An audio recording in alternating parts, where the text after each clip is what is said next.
Good afternoon, people. Welcome back to the show. A lunchtime show for you. What a treat, eh? What a treat.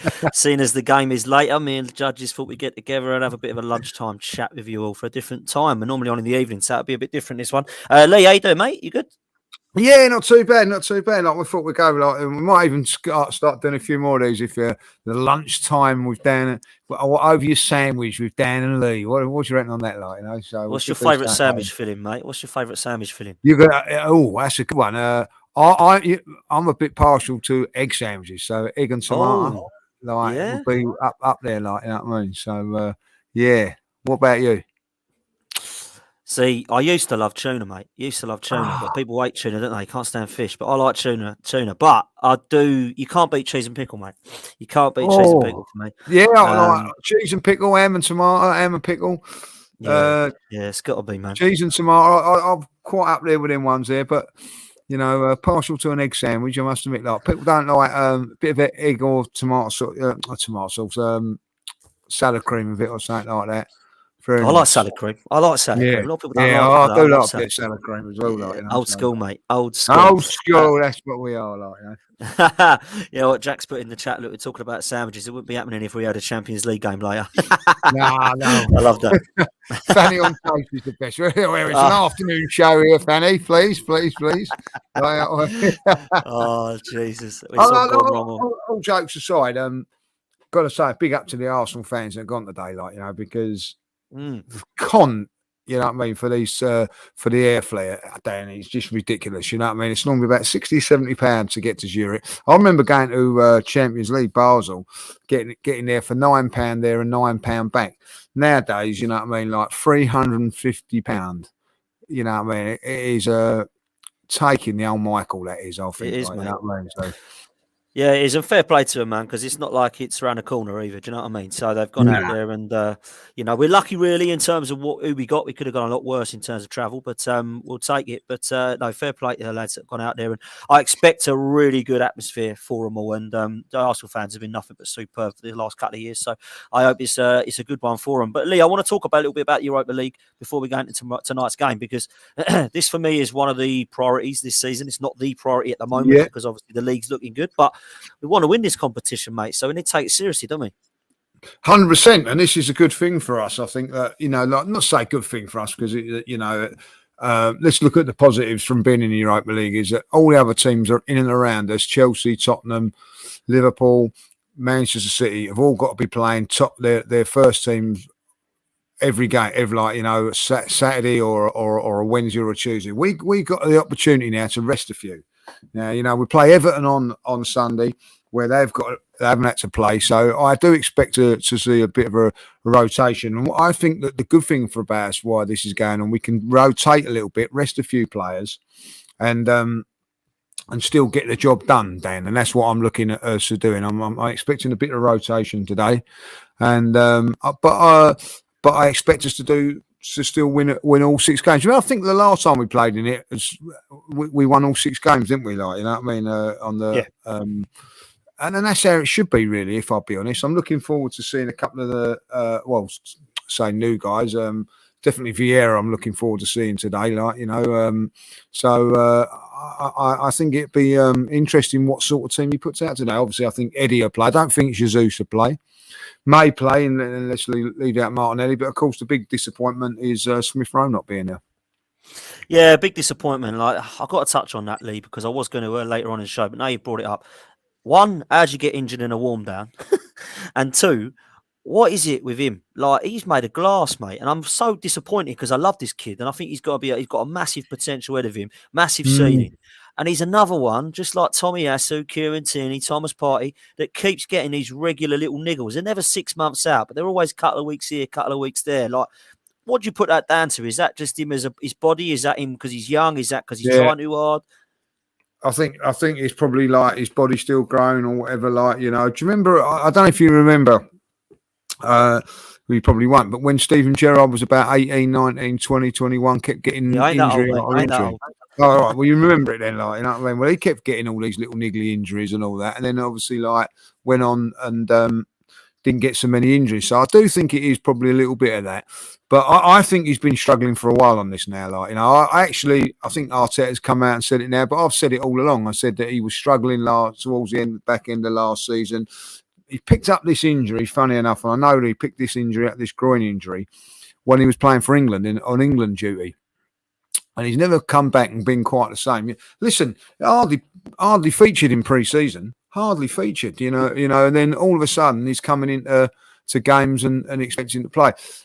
I really don't know what all this warm down stuff is. I've done it. I ain't even a warm down, Dan, because when I've watched it, it's like I'm doing a proper training session out there. Like, you know, they're really putting themselves through the paces. I think what they say to the players now, I don't know, is if you do a real hard session now, you ain't got to come in the morning or something. I don't know the subs and all that, like, you know. I don't know what it is.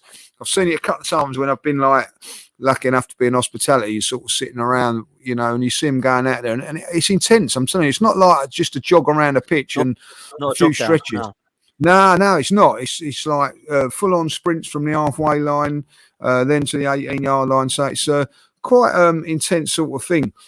I don't really know why they want to be doing that when there's games going on, especially when you've got games coming up as well, like, you know. So I don't know, like, but to get injured in a warm to get injured in a warm down is worse than getting injured in the warm up. Surely, I really, you know what I mean. So, yeah, and it is a big worry for me. Big worry, because I'm a big fan of Smith Rowe, but I do think because of this now, he's dropping down the pecking order a little bit. Yeah, he is. You know, a really good comment in there from Jack saying that he hope he isn't another Jack Wilshere. And I think people are really on the Saka's case. Don't burn him out. Smith Rowe's just been kind of forgotten about. He's the one who is getting injured. Yeah. You know, Saka, luckily, touch wood, he ain't. And I mean, it will happen if we keep on overplaying the kid. But I do think with Smith Rowe, there's a serious concern there for his long-term position at Arsenal. And I think that if this carries on, then we are going to have to learn from our mistakes and say, is Jack Wilshere, number 2, what we want? Is it because we love this kid and he's keep playing 5 or 6 games? Nope, just keep him in the side. 5, 6 games later, keep him in the side. I think he is going to have to come a day if this carries on where we're going to have to look at his future and go, right, what do we do with Smith Rowe? Because he can't keep fit. So I don't think we're at that point yet. I really don't. I think, he's got enough. No. He's got age on his side. But, you know, a lot of people sit there and say, get rid of Tierney and Partey and Tomiyasu. Yeah. He's not far behind him, Smith Rowe. You know, so you have to be fair to everyone, you know. Yeah, I'm with you on that. Like, you know, I mean, he's getting into that territory, isn't he? Like, you know, where you can't rely on him. And I think everybody knows I'm a massive fan of his. Like, I really do like him as a player. God, yeah, so am I. But I'm a little bit more lenient towards him because he's at a younger age. And, you know, maybe still his body's developing and all that, like, you know. So we do forget at some stage, Dan, that, you know, that they're still kids, you know, that they, you know, 21 years of age, you know, like, you know, for instance, Saka's like 21 this week. Yeah, you know, over 50 odd games for the Arsenal. You know what I mean? When I was 21, I was just breaking into like non-league football and making a mark in that. You know, he's doing that at pro level. You know what I mean? And I remember when I was playing, physically finding it very, very difficult. So, you know, we have to realise that these guys are young and they're still growing and they're still developing. So. I would give him a little bit of a pass at the moment, but instead of like running him, getting him back, and I will just take my time with him now, like just say, right, you know, let's get this injury sorted. If he's been playing with it for a little while now, I think it's time to go and see a specialist or something like that. Yeah, I agree with you, and I think that we do have to keep a watchful eye on him. Want to talk about this competition as a whole, particularly around the group stages, mate, because Arsene Wenger always used to say, when you're in the Champions League or your Europa League group stages, you've got to win your 3 home games and then try and win one other. Now, of course, you're going to every game trying to win every single one, and I think Arsenal should be with the opposition we've got. But I look at the opposition and think that if we are going to slip up at all, then it could be away from home due to the atmosphere, it being a young team, then being a little bit naive. So what's your thoughts overall with these games as a whole and in the group stages, the first 6 that we got, mate? What's your thinking? Difficult. I think that this is the one where we've got to attack and win. That's why I think he took a strong squad. PSV, of course, comes up towards the end. They're probably going to be our main rivals in this group for the top. You know, first and second go through, but it's important, I think, this year that if you because you don't have those extra 2 games. Now, we don't really want an extra 2 games, with a small thin squad as we've got at the moment, when it really matters in February. So I think it's important that you get top. Also, I don't think it really matters. I remember last season we said, we've got to get top. We ended up getting a team coming down from the Champions League. So, but I do think it matters a little bit more this time around. So I think attack this game, win against PSV next week. Then we've got the doubleheader against the Norwegian team. Win those games. We're there. You know what I mean? That's how I think that I would look at it. And then you've got like November, when you can just, those couple of games in November, just take it a little bit easy just before the World Cup, So there's a hell of a lot of games coming up, Dan, over this next month, sort of 6-8 weeks, 10 weeks. Need to, I say, I don't want to lose a few games, but at the end of the day, get the job done so you can just say, right, we're playing in PSV, but none of the big boys are going to go, because you know what, whether we win or lose, we're through in top or whatever. So I think it's important that we get some the momentum going. 4 wins on the trot. And if we win this today, we should then go on and get the 4 wins that we need. Yeah, no, fair play, man. Listen, we've got 8 to 10 weeks of football, as you say, but we're going to be playing 2 or 3 games a week. I still fear that our squad is not strong enough. I still feel we're a little bit short, mate. I think we've got about 15 players and we really need 20, in my opinion, particularly with 5 subs to be used and also with the 4 competitions and the World Cup. I think we need to be looking at that seriously now as to how we keep this squad of 15 to 16 players fit. Now, we are going to see some different faces, and I'm going to get the team news up in a minute, is what I think it will be in terms of the first 11. But what I will say before we do that is, how do we use our squad wisely? Because we've got players that I think need a little bit of a balance, Lee, between momentum, as in keep playing because you're playing at top level, and also rest being massively important. So what does Mikel Arteta do for you in terms of this competition, balancing it out with the Premier League? I think that he's going to rotate. I think that, look, I would play 1 game Martinelli, 1 game Jesus, 1 game Saka. I think Eddie will play in all of these games. You know what I mean? I think the couple of injuries, say to El Neni, as that's cost us a little bit, because El Neni would play in midfield along with Lokonga, will be our midfield for this with the Europa League. Because now of these injuries, that's not going to happen, Dan. So I think that we're a little bit we're well short. I think we're well short in a few areas. I would have liked to have seen us, realistically trying to play two different teams in this game. Now, if you look at it, you could have probably gone, for instance, Turner in goal, Cedric, who's injured, by the way, hasn't featured, but funny enough, when his first game to feature, he's injured. You could have got him in there. Also, then you could have had Tierney in there at left back, say, for instance. Holding, I think, will need a game, so I think Holding to play today. And then you can choose between who you want in there, Ben White, or even play Tomiyasu in there as a central defender, So I would have probably done that. That would have been my back 4, and then would have gone with El Neni and Lokonga, giving him a bit of experience. Vieira, giving him the chance to play that role. The most important thing is that none of the first team 11 that we've been playing, by the way, have been playing really well, are all rested up and all that, So we can't do that now. I think most of them have gone out there, Dan, in travelling as well, because they've had to. So I think that I think it's a mistake to be so weak. I do think that they're probably looking and thinking that we should still get through this group with the players we've got. Maybe we're strengthened. Well, I'm praying that they do strengthen in January, but as they say, they turn around and say, "Oh, it's hard to strengthen in January." Well, it's been bloody hard to strengthen our midfield in the summer. My big worry is for this process and everything like that. What people say, Dan, I'm not criticising. I'm just making a point, an observation. We've signed 1 attacking player up front, 1 wide player, which was a free transfer in Willian, right? Since Mikel Arteta has been in charge, not 1 midfield player apart from Thomas Partey's come in. So all the other players have been there for 5, 6, 7 years now, and we've not looked to improve in any of those areas. It was a bit of a worry for me, really. I know you people go, "Oh, we bought Odegaard and we bought Vieira. They're not really that. I don't really know where Vieira plays, if I'll be honest. Odegaard is more of an attacking midfield player, but those two midfield pivotal roles, and I think that we've needed to strengthen in that area for a very, very long while. We've not done it. If you think about it, Martinelli was a signing of Emery at the time. Saka's been here all the time, as has Eddie. So the only one player that we've brought in is as an attacking player is Jesus. Bit of a worry. Yeah, it's a worry for me, mate. It's a worry for me, and this is why I had question marks over a process that takes long, because I knew it was going to take time, and I understand and appreciate it was going to take time, but I felt like we were waiting too long anyway. And it's taken 6 transfer windows for him to finally buy a striker. Now, that's a long amount of time. The first transfer window, he bought Pablo Mari, Runnison and Cedric. Well, none of those worked. None of them have. All 3 of them have been poor.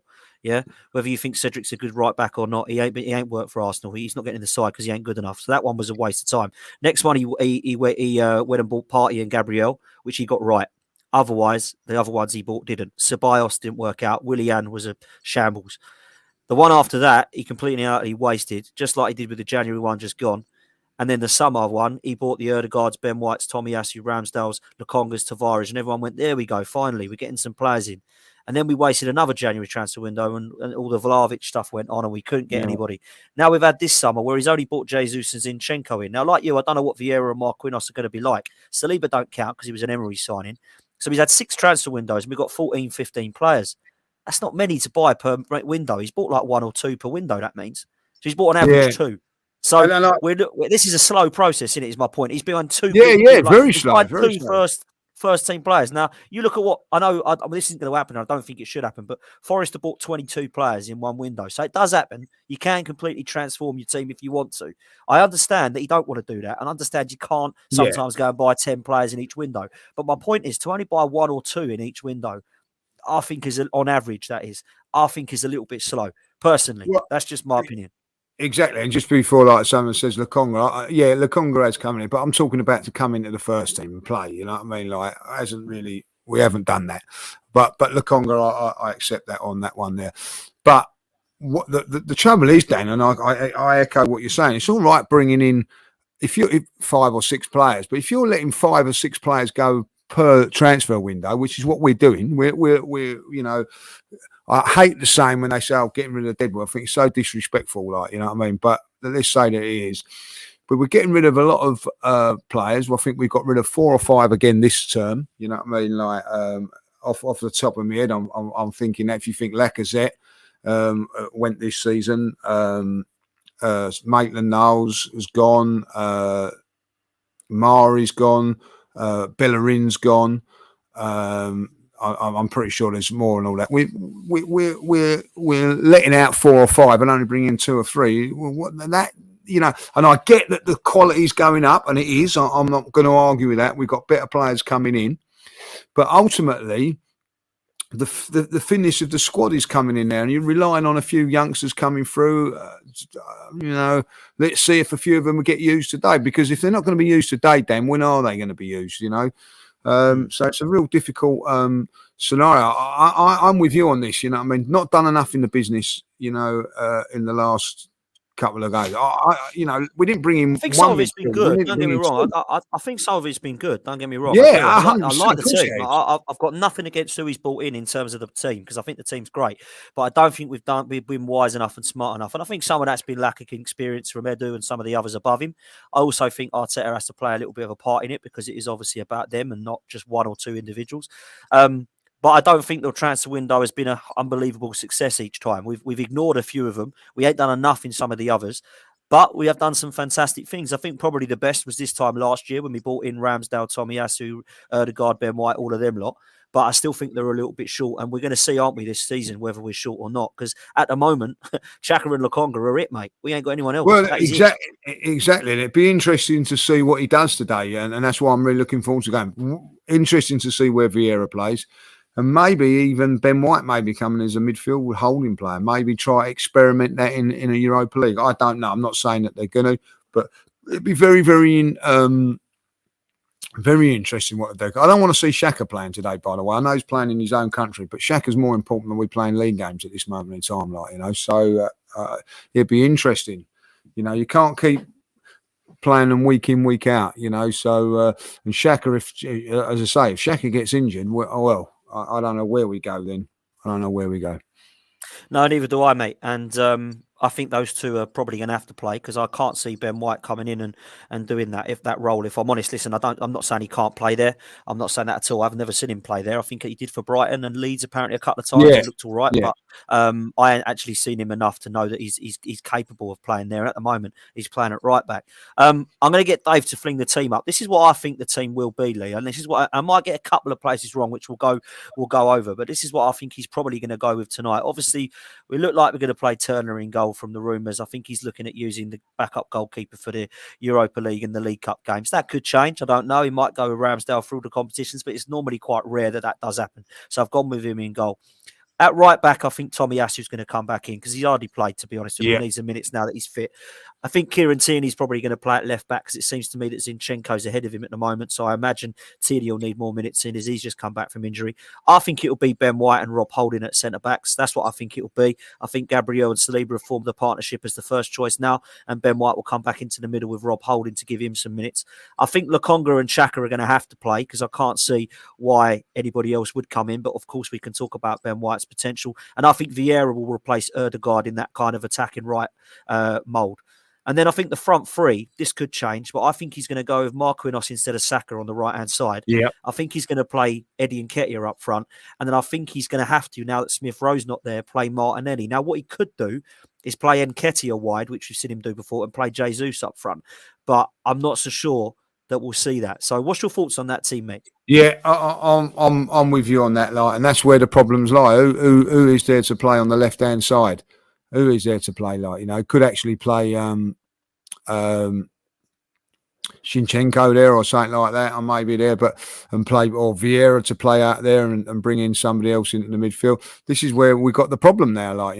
I think either Martinelli, Saka, or Jesus has got to play. It's got to start. One of them three will start. Probably coming off, being taken off at some sort of stage. But yeah, I wouldn't argue that. Good to see Tommy Asu's going to get some minutes as well. So that's what I'm looking forward to seeing.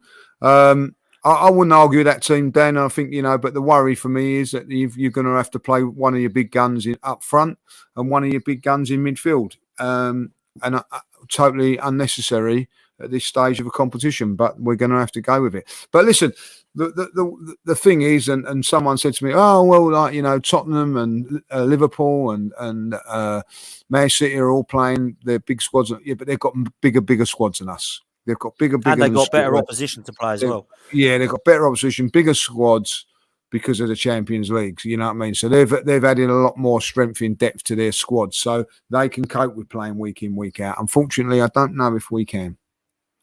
Do you think, looking at that squad though, there, Lee, looking at that first team, are you confident that's strong enough to get through some of these games in the group stages? Because obviously we're looking at potential risks there to Marquinhos. I know nothing about him. I don't know much about Vieira, but I've seen little bits and pieces which look okay. But I wouldn't say that is a shocker of a squad, but I would say that it's obviously, of course, weaker. So what's your thoughts, mate?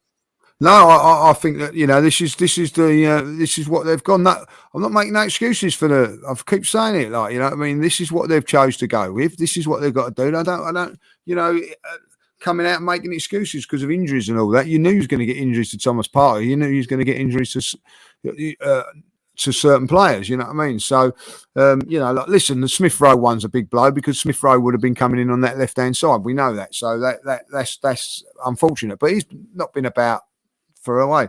Listen, they've put themselves in this position, Dan. That's it to me, you know what I mean? Every club's going to have injuries. You're going to get injuries. You don't play with 11 players. I expect Arsenal to win comfortably tonight, and if they don't, it's down on the management for not doing it. I'm looking forward to seeing Marquinhos. What is his name? Marquinhos. Yeah, I think it's Marquinhos, but Marquinhos. I think it's Marquinhos. Marquinhos, whatever. He's looking like a lot of people. I've seen a few people watch under 23s. Said he was fantastic. Bellingham was fantastic under 23s. Not quite ready yet for the Premier League. He will be in a year's time. So let's see what comes on from there. You know what I mean. So we'll see what happens. I think our left side there is looking strong. I know people the right side's not weak, but I think that left side strong. If he does go with Martinelli, Xhaka and Tierney on that left-hand side, that has been working quite well at times. So Marquinhos. There you go. Marquinhos. There we go. We'll take that. Marquinhos. I like that. So that's Thank you. Marquinhos. Yeah, thank you for that, AC Slayer. I will say this. I think the left-hand side will be the strongest part and where we're going to go down. And he might surprise Lee. He might start Jesus. He might see Saka. You just don't know what he's going to do. But that's what I would guess that he's going to probably go with, mate. So we shall see what happens. Before we come to predictions and stuff, there's a couple of super chats I just want to get Dave to fling up so we can answer them. And then we'll go into some of the predictions for tonight's game. The first one's come from Fletcher Russell. Thanks, mate. Big up yourself. He says, do you think that Jesus will be rested due to the potential risk of him getting injured? As I just mentioned, mate, I don't know. I think he will be, but you never know, do you, with his kid? He seems to want to play all the time, doesn't he, Jesus? Yeah, I do. But listen, because you get rested, I've seen players get rested and get injured in the next game. Don't necessarily mean anything, but I don't think Jesus will play today. I think he'll be on the bench. No, fair enough, mate. I'm with you. Also, Satpi as well, thank you for your super chat. Says fantastic content as always, guys. Thank you very much. Do you think we'll get our missed targets in January? As if we are targeting only quality, we should get them, right? I know it's madly because we're talking about January again, and someone pointed out that we have only got 6 or 8 weeks of football and then it's open again pretty much because of the World Cup. So what's your thoughts here? Do you think we're going to look at, we're still left ourselves short in the summer midfield-wise and potentially in a forward line and get a couple in, or do you just think January is just that? It's called January. I think January, I honestly do think that we look at January as it'd be a bit different market this time around because of the big break in front of it. And I think that there'd be a lot of negotiations going on why the World Cup's going on, and I do think that we will sign players because of that reason. And I think that is one of the reasons we've left ourselves a little bit short today because we wasn't prepared to pay over the odds when we can go into the transfer window in January when it's only like 8 weeks left of this time. If it would have been like a normal season, I think Arsenal would have paid the money. Fair enough, mate. Just quickly on that as well. Remember when Arsene Wenger used to sign players after the World Cup in the summer? We used to get. Remember we got Davor Suker because he got top scorer in Euros or whatever. I wonder if that'll be a bit similar, like you say. We get the World Cup done, and then we think, oh, he's had a good World Cup. Like, what happens there? Do we get him in the door? Maybe that could happen. But it could be an unknown person you don't know nothing about, and he'd be like, wow, what a World Cup, and we going for him. I don't know, but it's just a fault, obviously, for it. Sometimes that happens, doesn't it? So we'll see what happens. Lee. Thoughts of the game, mate? Predictions? I'm going to go for a big Arsenal win today. I think Arsenal win 3-0. I think Eddie will be hungry today. So I'm going for 3-0. Don't forget Zurich not even playing on their home ground today as well. They've had to move this because of the athletics and whatever. So I think that that'll help us in the game as well. So I'm going for a big 3-0 win to the Arsenal. Fair play to you, mate. I'm going to go for a 3-1. I fancy them to get 1 goal because I think that's normally what happens in Europa League. They do all they can, at least score, don't they? And I'm going to go for a 3-1 victory, and I think they're good enough to beat them, even with that team that I think is going to come out. So I'm going to go for a 3-1 victory, and then we roll on with some momentum and bounce back from what was a disappointing result of the weekend. And then, of course, we move on to Everton. Lee, this has been good, man. We'll do another one tomorrow. Yeah, we'll do one tomorrow. We'll go through the preview of the show, or review of the show, should I say, and then we'll do a little bit of a preview for the Everton game. But big up yourself, everyone. Thanks for your super chats. Thanks for your interaction. Smash a like on the video. Subscribe to the channel if you haven't done so already. And we'll see you next time. And up the Arsenal. Let's hope for 3 points later. Take care, guys. Enjoy your afternoon.